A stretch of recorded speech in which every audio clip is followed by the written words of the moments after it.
Welcome to Exploring the Ozarks, where we learn what defines the culture of the Ozarks one person, place, and story at a time. We're here with Matt Graham and David Carr at Studio One. Join us as we explore the story of today's guest. Here's Matt. Oh, yeah. All right. Hi, everybody. I'm Matt Graham with Exploring the Ozarks, and I am here with my co-producer here, David Carr, That's owner me. of Springfield Studio One, and we Beatbox extraordinaire. we also have Mr. Ryan Collingwood from the Springfield News-Leader. So, Ryan, what's up, dude? How are I you, feel man? like, though, that you're ignoring my beatboxing I skills. did like the beatboxing, Watch this. though. Matt, do you like my beatboxing skills? Oh, yeah. Oh, I was gonna There- say, there we go. I can do it if you want. I'm a little bit throaty today from all the allergies that are being tossed around. Sorry. Back to our guest. Back to our guest, who's more Ryan. important than me, But because I'm always on here. So we know enough about you. He's from Ozark. That's really all we ever talk about. But don't hold that against him. I think that Colin will like this. I'm from the West Coast originally. Oh, okay. California. So let's talk about. In Arizona. This is what I was telling you before our show. yeah. That this is one of our favorite things to talk about because, the Ozarks, we hate to call it a melting pot, but it kind of is. I mean, as far as lots of people have moved here from all over the place, right? So you're an implant, and you tell us, first of all, what do you do for the News-Leader? Because this is one of the most interesting things I've ever heard of in my life. Yeah, I'm a News-Leader, these days, you're not really locked into one thing anymore. I mean, maybe 20 years ago, when you had a more robust staff, you kind of just, this is what I'm doing. Right. So, of the things I do there, my primary duties are covering, public safety. That's the court system, a lot of the crime.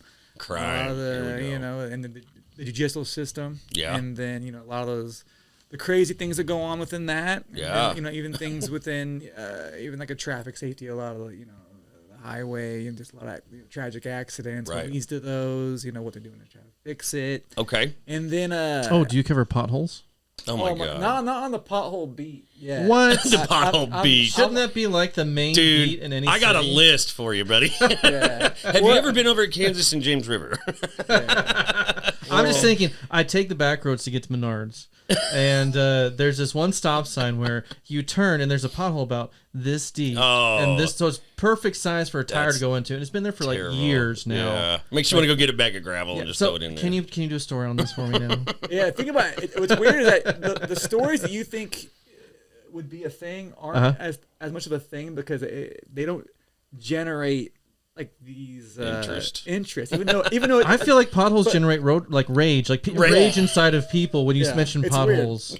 Which it's weird because potholes are important, and getting the roads fixed is important. But right. But when we're in this era where attention's kind of like the new oil. Oh yes, right. So when you're going and you're going potholes isn't going to be like oh yeah, that's not on your list. Or you're just walking. Unless it's like I don't know, man. I see a lot of Facebook groups. That's all they talk about. I swear to God. Is potholes or it's always it's on the what is it? WTF Springfield. Shout out to that page. If you're not on that page, you need to be because that's some of the most entertaining stuff I've ever seen in my life. But right. I think potholes is brought up at least once a day on that. I remember seeing an article about a guy that planted flowers inside of potholes because there were so many inside. Why the city. not? Springfield, he would run out of flowers. Sorry, I interrupted though as you were describing everything that you do. So please. Well, it's an interesting thing that you just talked about with interest level. I mean, you're covering. Let's talk about it real quick. I mean, because this is the nutshell of what we wanted you here for. Was you talk about the stuff that happens in society that we can't seem to correct, murdering people. The bad things that happen that you cover. I don't know how you do it, first of all, because it takes a strong stomach and a strong heart and a strong mind to go to some type of site that something has happened and report on it. Tell a story about what happened, and then how to correct it is the spin on it that it takes a really intricate thinker to get through that enough to write an article on how do we fix something like this. So what is your most interesting part of your job then in that case? I think just the storytelling, you're dealing with very sensitive content and people, and I think it's important to have empathy and stuff like that. And a lot of these times when I'm talking to victims, families, Gosh. I just picture my own family. Oh man! Every time. And so when I go to court and I'm seeing a victim impact statement, the mother's up there, she's talking about her talking to the person who killed her kid. Yeah, standing right next to him. him. I'm picturing, I can see my mom saying that about me, or I got gunned down or whatever. Right. So I kind of approach it as if that's my family, right? Every time, because also when you report it, you want to get that wrong. No. Every detail is important. Right. I mean, a lot of times, people, there'll be a lot of oversight, or something doesn't really grasp what really happened. Right. So I really try to absorb as much as I can. Right. And then, try to really capture and tell that what's story. Going, yeah. But, then you've got people above you. Shout out to Amos Bridges, good friend of mine. Known him since we were little kids. He's one of my brother's best friends. He's a super smart guy. He's the editor-in-chief. You've got to approach somebody like him with a story. Mm-hmm. Do you have to tell him that kind of story, or does he already get it enough to know that he's not going to censor what you say a lot? No, he gets it. And plus, I mean, if I was 22 or 23, it'd be different. Sure. But I've been doing this for 17 years. Oh, wow. So, yeah. So you kind of had the feel of it now. Yeah. So right now, we're basically just making sure that I don't spell someone's name wrong. Right. Or You're on autopilot then, pretty much. Yeah, well, that point. But you also, you're never too good. You're never too experienced. That's true. So I always want people to be critical of what I'm writing and say, hey, you could have tightened this up. Okay. Maybe this was a little bit more editorialized than you maybe should have. Maybe you could have, done this. I want people to tell me that I think once your editor stopped telling you that, either they stopped caring or you stopped caring. And that's when you know something's wrong. Probably. Yeah, exactly. Because the best writers, I mean, they're still getting better at 75 years old. Right. And I'm watching a documentary about an actual novel writer, and he also writes for the New Yorker magazine. Gay Talese is a very interesting individual. It's on Netflix. I would watch it. Lowbrow. Yeah, this guy, I had no idea who he was until I just started watching it. And it was interesting because he is a writer, but he was so upset because there was one small thing in his book that he was coming out with that he'd been researching for 35 years. And one small thing that threw him off after he had already published the book, and then he found out before the release that there was one thing wrong in it that was something that I think the New York Times went and they vetted it a little bit, and they said, hey, you got this wrong, and they really threw him under the bus. Then he went back and he tried to redact a lot of it before he even talked to the guy that was the feature of the articles. And then he finally said, oh, well, I actually recanted a lot of my statements when I shouldn't have. So to me, it says a lot about you to be a local news leader guy that's trying to get the facts straight, because there's so many ways for people to misconstrue what happened at an event. I mean, even when I was in high school, I got in a car wreck when I was 15 and a kid passed away. Someone from the News-Leader was there, actually, after it was all said and done. But even when you can write a story about it, there were still so many rumors about things after that at school or just in the community about us drinking and things like that, and we weren't. And there was just a lot of rumors that you have to dispel as someone who's in that situation, that it's so much easier for someone to read an article and get the gist of it and know what's happening. So when you go there, you're trying to tell an entire story about something that happened, am I right? Is that kind of your goal? Yeah, because a lot of the times you get a lot of your information from police reports. Right. And, and then with that, you're going to want to try and get, other sources. That's why you always see, people always joke about this, but like the neighbor. Right. But very valuable. Yeah, but I'm saying, but they're, but I like to try to get like a family member, someone, part of their close family, or someone like really close to them, or something like that would kind of give more context to the situation. Right.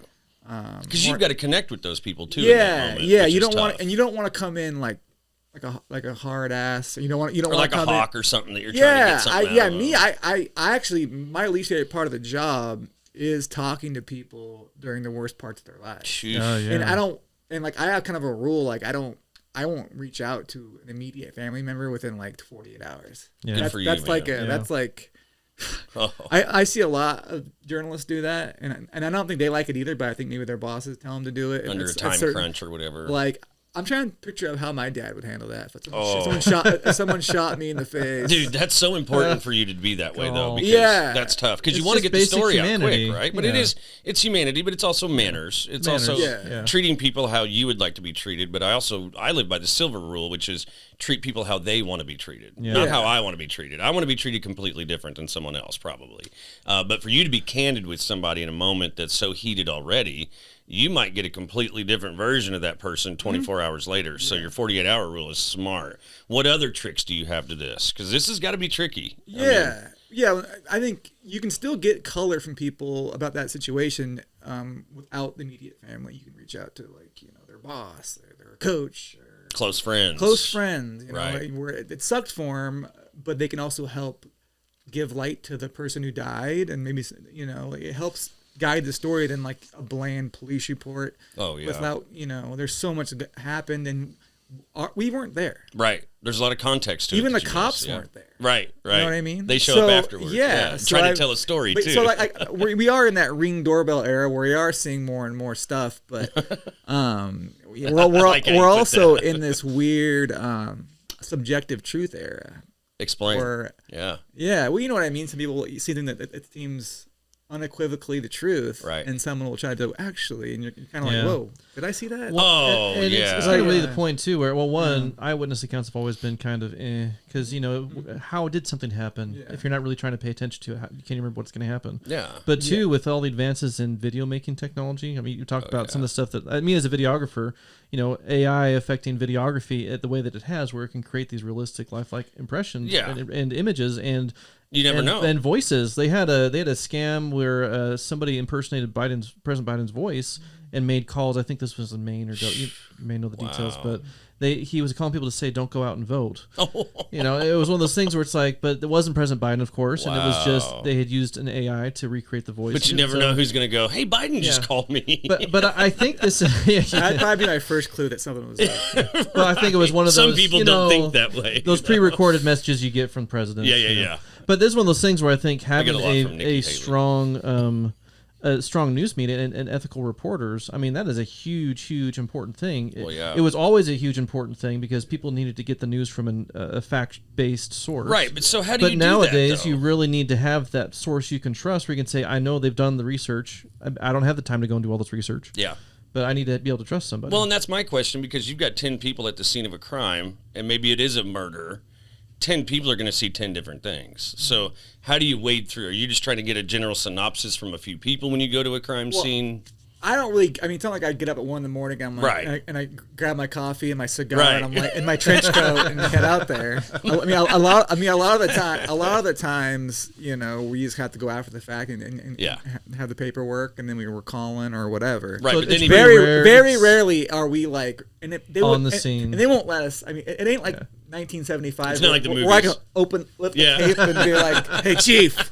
That's not how it is. Hey, chief. Now they keep your ass like they'll block you. They'll put the perimeter like at least 20 yards away from it. So right. So, Keep everybody they're smart because the media landscape's different now. Like back in the day, you had like your 3 townie reporters who the cops knew. Right. Now every Sam, Dick, and Harry's like, we can have a cell I'm phone. with theblog.com. Yeah. I'm going out here. But I'm press. Well, yeah. So now they're like, they have to try to vet. And I'm not trying to discredit them or whatever, but I'm just saying that the landscape's different. It's hard for them to realize who you are because they have no idea who you are. No. And you come up asking questions about a crime scene. Yeah. A lot of times, I mean, I'm dressed like this, like I'm going to go coach baseball or something. They're like, are you a dad? Are you a dad? I mean, I do, but I'll have it like on the side or whatever. I'm not. Didn't they used to like the press had the hats and they had the credentials? Yeah. Wasn't a hat like yours, kind of? Yeah. Well, no, it was more of a fedora type I see what you mean. Tucking it in the side. But they had it in the side thing. But I was going to say the cigar, though. I imagine too. The police are probably worried about mob justice in some situations because you let anybody in there with a cell phone that puts on social media. It's like, oh my goodness, what if people start showing up and doing things? Or jumping to conclusions? It's different. Yeah, the whole. I mean, you could start a mob scene pretty quick, is what you mean. Yeah. Potentially. Oh, you totally could with Facebook Live and everything. Now, if you got a few followers, it could happen. I mean, it seems like with crime in Springfield, since how long? Okay, let's talk about who you are then, Ryan. You came from the Great Northwest, correct? How old were you when you came to Springfield? 37. 37. Oh. So you've been here how long? 3 years. 3 years. I came to Missouri in 2021. Okay. So how would you rate, I mean, were you from a fairly decently sized city like Springfield? Yeah. Spokane Coeur d'Alene area is like 800,000 people. Oh, yeah. Oh, wow. Big area. Spokane's a big area. We got about 500,000 in the greater Springfield area, right? Yeah. But, I mean, as far as like crime, I mean, I would say it would almost be similar in size. It's a little more dense there as far as population. But is crime similar there than it is here? Is it kind of universal? Different. It is different. Yeah. It's the homicides are there's fewer homicides there. That I always check. That's interesting. I'm always like, my friends are always a bigger city has less. I was gonna say, well, yeah, and I have to, because I always hear people say like, oh, Springfield's one of the most dangerous cities in the country. I'm like, you're false news or something, whatever. But that's interesting. So it's actually true. But it's not like. It's not like there's 3,000 to 100. Yeah, no, it's not like that. But there's more. Right. Yeah. So like they have 200 and we have 300, sort of thing. Well, we don't. That's a lot. No, I think that is true. That's a lot. I mean, you'd be a busy dude. That's more than Kansas City and St. Louis. Oh wow. See the things that we imagine as a public. But see, there's all these murders going on, but really, I would think it'd be 1,000 people a year, around this area that getting shot and killed. Yeah. Wow. It seems like a lot because there's shooting. You'll see shootings. Yes. Yeah. But only rarely do those end up with someone getting killed. Well, again, it's those news. Shot to the leg, shot to the arm, shot to the foot. Yeah, someone just getting a message, Yeah, man. Yeah. I've seen too many movies. I'm kidding. Stabbed. There's a lot of lots of shots fired called. That's when they're able to determine that was a shot was fired. Right. Yeah. It might just hit a building. From what you see, though, I mean, I've lived here my whole life, and what I see on the news, and I feel like our news in this area does a pretty good job of being not biased or giving too much opinion on what they think, because they all grew up here too. Most of the people on the news here have been here a long time. But to me, it seems like when I watch the news, and I rarely do, but when I do, I flip it on and I see a shooting in North Springfield, and to me, from what I have not really researched, just because I know a lot of people in this area, that it feels like a lot of the shootings that happen aren't from people that actually live in the Springfield area. It seems like there's a lot of, and don't quote me on this, but a lot of gang activity that comes from Kansas City, St. Louis, and they end up doing something bad to somebody in this town, but then they're long gone by the time it comes out on the news. So have you got a view on that? I mean, what do you see when you're out there? All the police reports I've seen and all the stories we've written or we've talked to the chief or the sheriff's department, I wouldn't say it's an assortment. Right. But of different, sure. But like there's townies shooting each other. Right. And then there's, boyfriend, girlfriend. Yeah. I mean, I'm just Let's exclude suicide. The crime of passion is like the biggest thing. Yeah. And I'm not smiling because it's a good thing. I'm smiling because there's certain situations where I kind of like shake my head because like one law enforcement agency won't be. They won't say it's a gang. They'll say like two groups of people, and I'm like, two groups. So like the Buttercream gang versus those guys. Like what groups? Are we talking baseball teams? Yeah, like two groups. Like what groups are you talking about? But that's code word almost. Yeah, and that's just I would say too though it's about public perception because if you start saying things like there's gangs in Springfield, think about the '90s about how the gang violence thing was like. I lived in Phoenix in Arizona at the time, so like gangs was like top of the thing. Like we couldn't wear certain colors to school at the time. I think that happened around the country too. Yeah, it did. Yeah. I could see why they would want to do that, but it also kind of obscures some of the truth. It does, but you can't give the public, and it's just like your mob mentality. You can't give the public too much information, in my mind. People scream about it that they want it.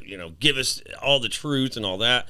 First of all, there's so many things that happen that we don't know about, that we'll never know about. We have no reason to know about it, and it doesn't really change you and what you do anyway. The thing is, we're in this cycle, and I think it's been beaten in our head since like the 80s that like we're owed to know who died and how fast. It takes time for someone to investigate. Like this isn't like NYPD Blue. Like come in there and that's I think where I was headed with this. 30 minutes later. So I cannot change the channel and not see a crime show at least.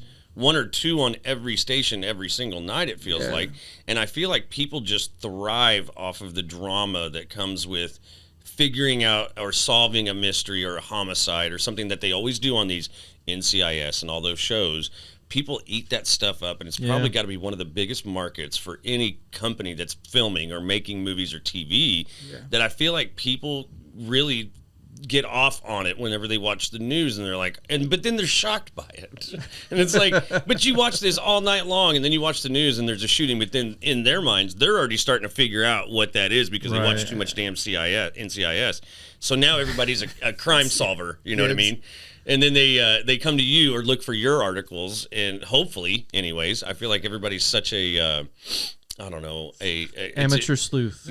Sleuthing. Yeah. You know, and that's tough for someone like you. You think about the crime podcasts and things where people are like trying to solve cold cases. No, that doesn't help. No, I want to say, it's time to take a break. Oh, it always comes so We fast. do commercial breaks, so we're going to be back. You're going to go see some commercials about our sponsors and maybe some fun things. I don't know. I may make something up and just throw it in there. But we'll be right back.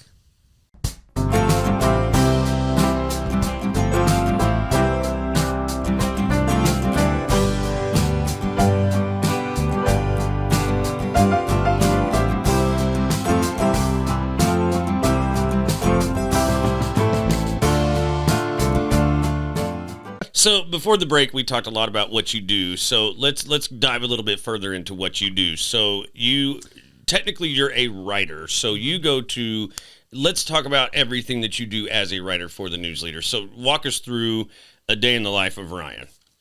Yeah, so I try to identify the feature stories. That's kind of things are going to happen. What's a feature story? What's a good feature? I mean, besides someone getting shot in the knee because they didn't pay their drug bills. So here's this is an example. You guys had Jeff Bates on recently, correct? Yeah. Good job. Yeah, great guy. So good research. Yeah. So a guy like that's a good story. Yeah. Right. Yeah. A local guy, big football player guy, starts his own social media food expert thing and kind of leverages it into a job and stuff. Yeah. That's a cool story. That's yeah. Interesting. And there's a lot of nuance to that and how people are, these influencer types, but he's kind of done that on a hyper local scale, right? Very much so. And he loves food. Yeah. So that to me is a good feature story. And there's I like stories where you can really describe what's going on and really try to get as much color and nuance as much as possible. Like when you're covering the crime stuff, I mean, you don't have a whole lot of time to get cute. I mean, I mean, sometimes you can when it's like a follow up story, a feature or something. But when it's going on, you can throw something good in there. I mean, like you have to really. I mean, you tell them the news. Facts. Yeah. No fluff. Yeah. So the feature stuff, my favorite part of this business, and the job I took here originally was kind of like a features enterprise writer. That's fun. Yeah, but then I still do that, but it's just not as much. And I think most people in this business like that the most. Sure. I mean, there are some people who just kind of get high off breaking news. Yeah. I don't have that as much. I mean, I think I would have maybe 15 years ago. Okay. All right. Yeah, breaking news seems really competitive.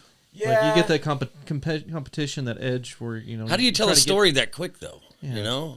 I mean, sometimes you have a source, and then you trust them, and then you just go, let's go with it. Boom, okay. Go, or you just stumbled upon it. I mean, there's so many, but right now, scoops, trying to get Newsies language here. I like it. Scoops aren't really a thing anymore. Like they're there, but they last 45 minutes tops. Right, because everybody's on their phone to the next scoop. Yeah, or what they do is, before it was like one media outlet would have this story. Right. And it would take a long time to do the same or something similar. You have to go find that source. You'd have to get on the phone. Right. Now it's like you can just either cite them, period. Right. Or you can have similar sources, and especially in sports. Sports ones are like they all have the same. I mean, the one guy will do the work. One guy will put the work in to get the story. Right. But you won't hear about that guy. You'll find it's what was the most prominent outlet to have that story. That's what you'll remember. Right. So it could be a guy from a small market. Did the right, but no one remembers that because the big dog came in, cited him somewhere like in paragraph 10. But the headline's theirs, but they took his glory. Legally, they'll say like according to this place, but it's in paragraph 8. Right. When you cite another news article like that, do you have to pay like royalties? Like it's all free news, basically. Yeah, you just gotta cite your source. I mean, because you're kind of putting your. I'm just thinking, because like if I make a video, but somebody uses my clip, they have to pay me for it. Yeah, I think the video thing's different. I mean, I don't the law of this. Right. I mean, that's news isn't really protected because you kind of want the news to spread as fast as possible, right? Yeah, it's the legal part of this is just jumbles my brain. Yeah, because there's not much you can't really protect a lot because it's you do have to me you guys are artists at what you do. And if you happen to catch a story that could be a national story, that's awesome for your career, right? But you can't really just say, that's mine. Yeah. You go out, you tell it, it's almost just like free for everybody to have. Is that kind of the way to put it?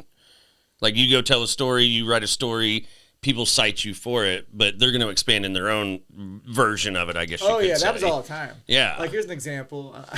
This is kind of on a smaller scale. That story about Willow Springs, the guy got his feet cut off. Yeah. By the insurance. You hear about that story? A little bit. Gosh, I don't remember the whole thing. But okay. It sounds good. Okay. We probably need to hear the whole entire I like thing. it. I like the summary there. I only bring this up because it's like recent and I've kind of noticed it. It's like maybe 2 weeks old. But this is a good example of that. Interesting. So out in Willow Springs, this man, and these are human beings, so I don't want to you gotta be sensitive, even if it's a weird situation. You gotta give credit to them. Yeah, that's good of you. And I mean, unless they committed a crime and they're in prison, right? That's when you can kind of go off. Yeah, if they're a jackass, but they're still in the. I mean, if you didn't commit a crime or you're still in the process, right? Don't do that. Yeah. But for all you young writers out there. Yeah. But anyway, this guy, apparently Willow Springs. Shout out to the Grizzly. I don't know what's their mascot out there. I don't even know. Could be a willow tree. Yeah, the willow trees. Yeah. So basically, this guy goes out there. He lives out there, and he comes up with this insurance scheme where if he can somehow stage his feet getting cut off by a brush hog, because I think he's on a farm out there. Oh, I know what you're talking. Yeah, the brush hog got brush me. hog guy. Yeah. So did the feet actually get cut off, or did he just pretend? No, so basically, dude, if he cut his feet off, he had a friend. Things have happened like that. Yeah, I mean, trying to do insurance fraud, and then you actually do it to yourself. It's like, you kind of got to follow through, right? Yeah. I mean, so he gets his buddy out here. Yeah, so he gets his buddy from Florida. This is even better. Oh, a Florida person's involved. So no. Florida and Missouri, man.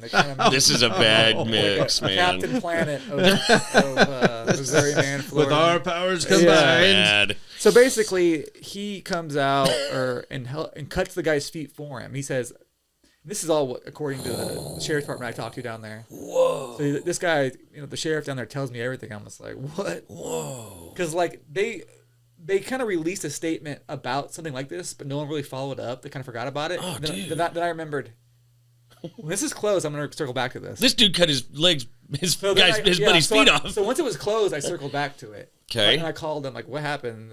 And the lieutenant just kind of tells me it's an insane story. And I'm like, basically, guy wants to get insurance money. This is all according to them. I don't. Yeah. Guy wants to get insurance money. He has his buddy chop his feet off. He's paraplegic, by the way. Okay, so he doesn't feel it. Yeah, so thank God. Yeah, he doesn't feel Well, it. I mean, that sounded terrible. I shouldn't say that. Thank God, like, for his if he's gonna do it, at least he nerves. didn't feel it, I guess. So he has Florida. So he has his Florida buddy. I think he tells him, "Hey, buddy, I need you to do me a favor. I'll give you a cut of this insurance claim if you can do this." Because he can't do it himself, right? Because like, sure, it would just be. Yeah. It would be.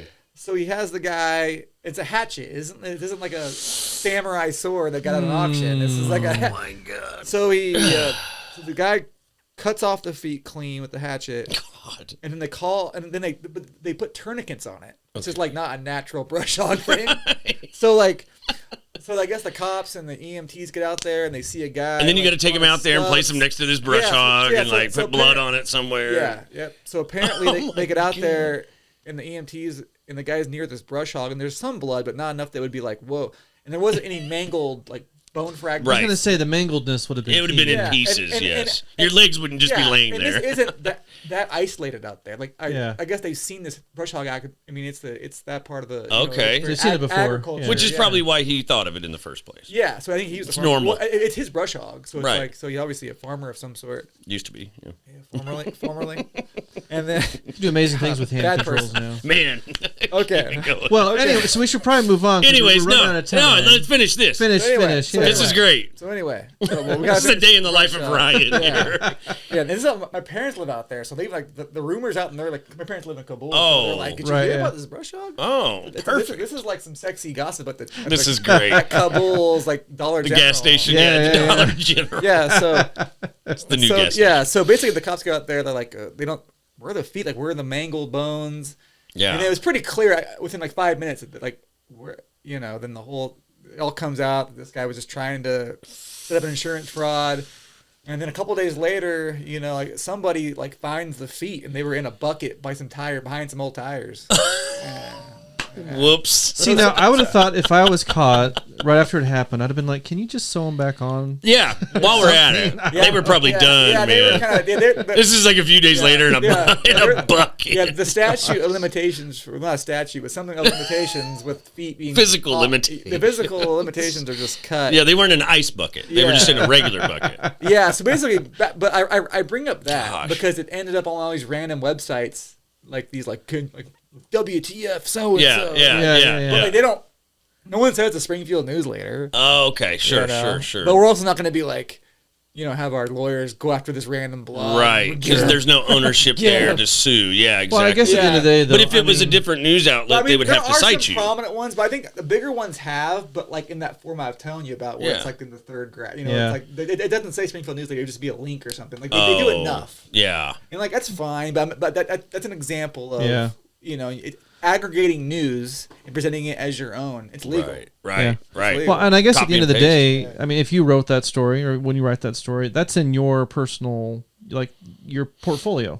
Right. So if you want to go and get a job, but for you, which is what you want to do, I mean, I'm not saying you personally, but a reporter would want to move up and get a better job. They can say, I wrote these stories, they were quoted in all these different places. And So I guess there's still, it's not going to hurt you as a reporter because you're going to get paid either way. At this point, I've done enough of these in my day. If I was a younger person, I might be a little concerned, but that wasn't like the writing wasn't like beautiful writing. It was it was just like a newsy boom. And it was so wild that people just, So do you see yourself in the future, taking some of this and writing a book or anything? I mean, is that possible for you? I've thought about it. Because that's interesting. I've only Crazy Ozark stories. I've only been to the Ozarks not that long, but I can tell you right now. It don't take long. I can tell you right now, the stories I've written or revisited from like prior years that I've had to like, from Gypsy Blanchard. Oh hot ticket there. To more serious, more heinous. Which obviously that was a serious situation. Did you ever hear about the dynamite truck that was blown up during a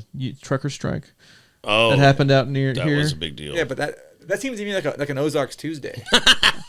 I mean, you're not necessarily wrong. I mean, you're not wrong. No, I mean, not gonna lie. I mean, it's serious stuff. I mean, everything here is serious to some. I think somebody was affected. You develop like these strange calluses for these situations. I was gonna say you kind of have to develop that. Yeah, but it's not because we're insensitive to it. But it's just you cover so many. You're not gonna condone it. You're not gonna go out and do it. But you have to in order to deal with it. I mean, we talked before this show started. It's like, first responders, police officers, how do you remove people that yourself? deal with this stuff, day in and day out, they have to learn how to deal with it. Yeah. And how to cope with it. Yeah, if you didn't, you would be nuts. You wouldn't sleep. You'd be depressed. You'd have bad dreams. You'd have all of that PTSD. Yeah. It can happen. Yeah. So they have the hard. I mean, the police officers, the EMTs, the prosecutor, all the people that they're part of it. Yeah. That's the tough stuff. Gosh, yeah. The only pressure we have really is making sure that we give it justice and do it right. We're not screwing up and meeting the deadline. Both sides. Well, and the families deserve that for whatever situation it is that you're in. So, I mean, it sucks that we have to wrap up. But no, I was actually. So we have like 5 more minutes. Oh, okay, cool. We were going to ask you. So, what is Matt had mentioned art in writing and stuff like that. So, is there a piece or a story that you're most proud of? That maybe doesn't have to do with death and destruction. Murder. The Willow Springs hard. Legs cutter offer. It's hard to say because I've been doing this for so long, and 95% of my career has been sports. Oh, really? Okay. And there were some. Okay. I think that's where you get the creative writing and the thirst for kind of fleshing it out and folling that story. Which is why the features are more fun. Because like the game, like I could never. If someone said, Ryan, you never have to write about a game again, I'd be like, that's fine. I bet. That's got to get a little mundane. And plus it's antiquated. I think the game story where it's like the boys from South Side facing the boys from the North Side. A tale of two halves out there. It was the boys were playing good out there, the coach said. So you've done sports. You're doing currently covering crime and these other things, features and things for the newspaper. So where do you see yourself going from here? Like, are you going to write that book? Or are you going to just keep doing what you're doing currently? What you do? Because I think this is a cool job. Are you going to go open a food truck up? I don't know. Food truck. That's isn't that the next? It's the next step, naturally. The Ozark Step food truck. Reporter about deaths and murders to food truck. Yep, food truck. truck. I want to see Something like food your related. the case themed food or something. I'm trying to come up with like statute stuff for like. There you go. Willow Springs taco meat. Insurance fraud. Casserole. I bet that's bad, but so I mean, as far as like, I would say to wrap up, as far as what you see from Oregon to here, is Springfield just a crazy place to live? You think in general? It's unique. It is. Like I lived in Texas before. I've lived in Montana. I mean, I've lived in Montana. Well, the Northwest to me is all like Oregon. I went to college in Montana. Worked in Montana. Love Montana. Oregon, Washington, Idaho, North Idaho. Oh yeah. It's all the same, like trees, lakes, beautiful, scenery. Oh yeah. It's just different pace out there. Here's different, obviously, because you're kind of we're touching 8 states. Right. Yeah. Each one of those states brings something. That's what I mean. Us. Yeah, and a lot of people that move here from other places. There's like no bald knobbers in Spokane, Washington. Well, and we got an older history here. We've been around. This area's been established for a couple hundred years. And this was a huge pass through area. Yeah. Joplin used to be the place to be back in the 1800s. Early 1900s. Yeah, Branson used to be Nashville. Right, that's what I mean. More or less. And that's what they're trying to be again. Is another type of Nashville, but Springfield area in general. I know so many people that I grew up with that are batshit crazy. Yeah. And then I've got the other side of that coin that is just the best people I've ever met in my life. Sometimes they're the same person, and I find that that's not the same everywhere else I go. No, I think the people here are kinder. I mean, the Northwest has a lot of great people. I'm proud to be there. I'm proud to have been raised there. Yeah. But I've realized people here are generally more polite, but the fringes are so wild. like you get there's wide extremes. Yeah, like people who are politer here. They seem, there's just the old school values, which I like a lot. Yeah. I like that. If they were raised right. Yeah. It's an Ozarks thing to say. Yeah, if they were raised right. No, but even like some of those 8-time felons, they'll help you out. Yeah, they will. Oh yeah. They will totally help you out. Definitely. And that's the way I've loved to live my life, is the people I know that usually are the crazy ones. They're the ones that are the first ones to help you. Yeah. And usually they were the first ones to back you up if you ever needed someone to back you up too. Yep. Some of my craziest friends I ever had kept me out of fights because they would go fight for me. Just because they were like, no, I like to fight. You don't want to do this. I'll go do that. Okay, fine. You go get put in jail for it. I don't care. Well, with that note of Matt saying he likes to fight. Yeah. It's about time to wrap My up. friends did. I'd like to instigate fights a little There we bit. go. So that always helped. It was the spectacle. We've got more stories about that. Oh, goodness. But Ryan, thank you so much for being here. How can people follow you? I mean, how do we find you? How do we follow you? I'm the artist formerly known as Twitter. You can find me as x.com/RW Collingwood. RW Collingwood. 11, letters in my last name. Okay, all right. I thought you were going to say you had 11 followers or something like 11 that. followers. It feels like I do now. Do you